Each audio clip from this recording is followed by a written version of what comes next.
Let's take a look at recognizing employees. Organizations can use pay to recognize and reward employee contributions for its success.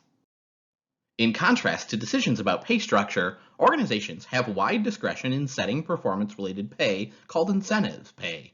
Organizations can tie incentives to individual performance, profits, and other measures of success. They select incentives based on their costs, expected influence on performance, and fit with the organization's broader HR and company policy and goals. These decisions are significant and can influence their profitability. Incentive pay is influential because the amount paid is linked to certain predefined behaviors or outcomes.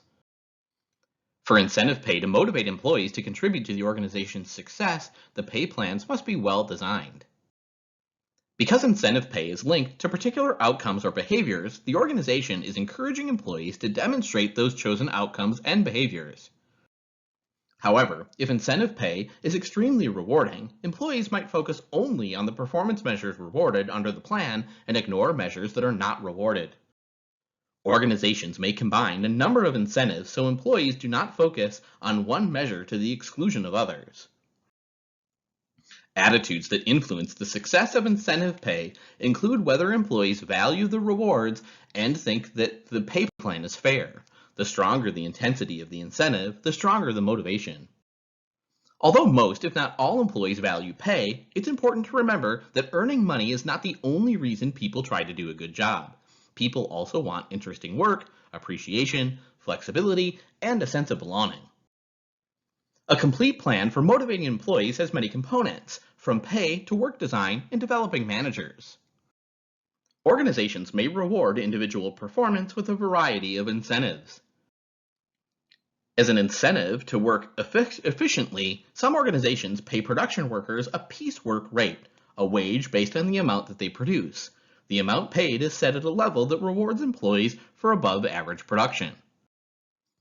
A variation on straight piecework is differential piece rates, in which the piece rate depends on the amount produced. If the worker produces more than the standard output, the piece rate is higher. An obvious advantage of piece rates is the direct link between how much work the employee does and the amount that they earn. This type of pay is easy to understand and seems fair if employees think the production standard is reasonable. However, most jobs, including those of managers, have no physical output, so it's hard to develop an appropriate performance measure. This type of incentive is most suited for very routine jobs with output that's easy to measure. Another quantity-oriented incentive for production workers is the standard hour plan, an incentive plan that pays extra for work done in less than a preset time. If they complete the task in less time, they receive pay for the full amount of time. In terms of their pros and cons, standard hour plans are much like piecework plans. They encourage employees to work as fast as they can, but not necessarily to care about quality or service. Almost all organizations have established some program of merit pay, a system of linking pay increases to rating on performance appraisals.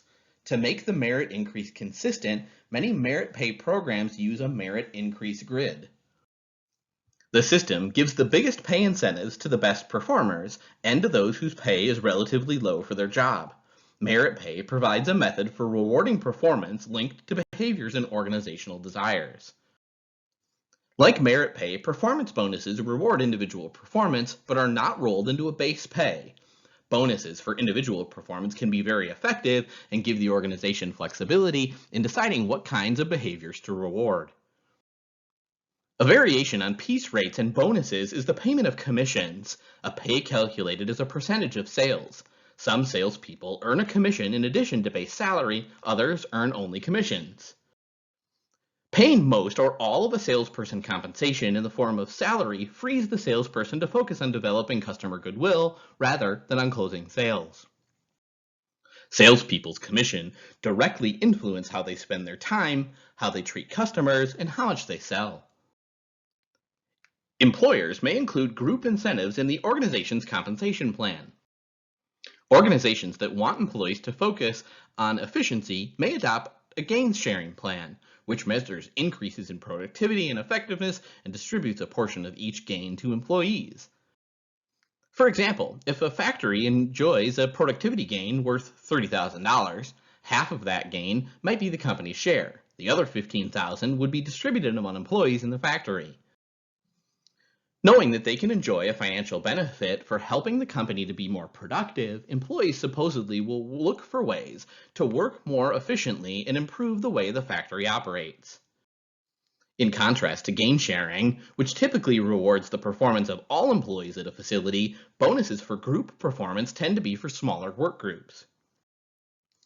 These bonuses reward the members of a group for attaining a broad range of performance measures, such as cost savings, successful completion of a project, or specific output. Organizations should carefully set goals so that they don't obscure quality, customer service, and ethical behavior. Two important ways organizations measure their performance are in terms of their profits and their stock price. These organizational level incentives can motivate employees to align their activities with the organization's goals. At the same time, linking incentives to the organization's profits or stock price exposes employees to a high degree of risk. Profits and stock price can soar very high very fast, but they also can fall. The result is a great deal of uncertainty about the amount of incentive pay each employee will receive in each period. Under profit sharing, payments are a percentage of the organization's profits and do not become part of the employee's base salary. Depending on how large profits are in relation to total sales each year, the company's profits might be divided among workers according to how many hours they worked during the year. There are several reasons an organization might use this type of profit sharing. It might encourage employees to think more like owners, taking a broad view of what they need to do in order to make the organization more effective. Profit sharing has the practical advantage of costing less when the organization is experiencing financial difficulties. Like profit sharing, employee stock ownership is an intended way to encourage employees to focus on the success of the organization. The link between pay and performance can be hard to appreciate because the financial benefits mostly come when stock is sold, typically when the employee leaves. One way to distribute stock to employees is to grant them stock options, the right to buy a certain number of shares of stock at a specified price.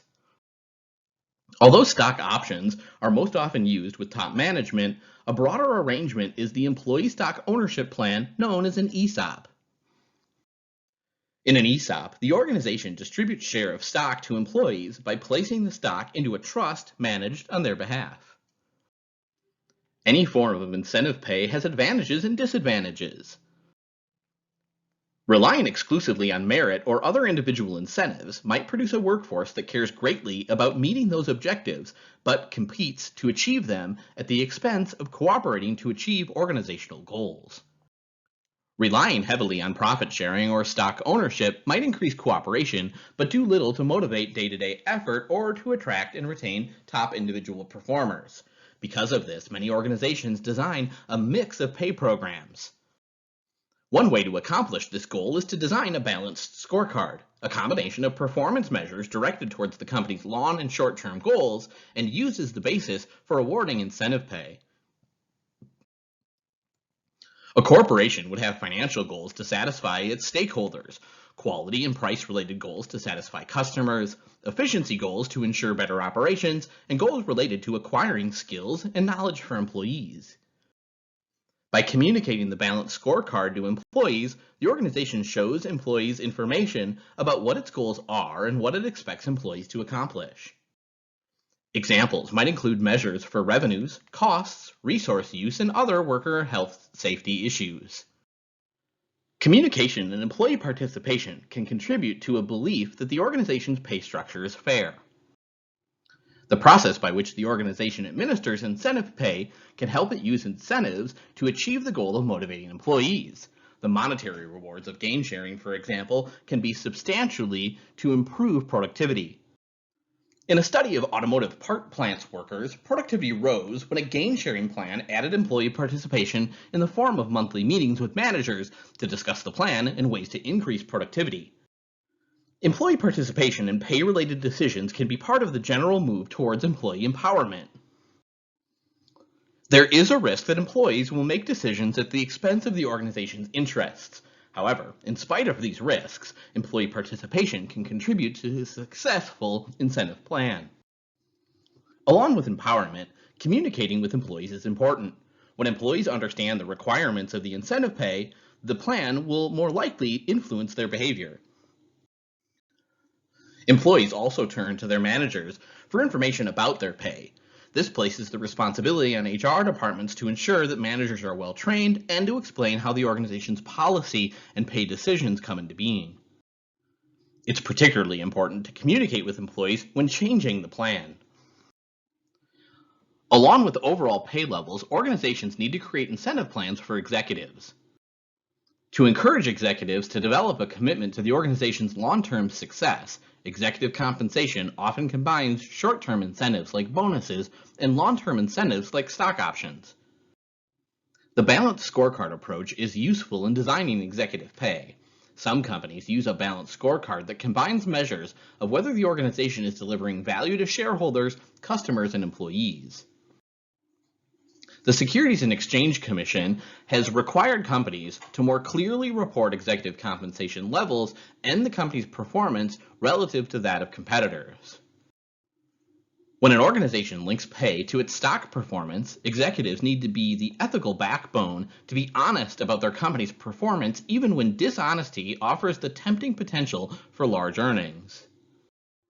It can be difficult to set performance measures that encourage the behavior desired.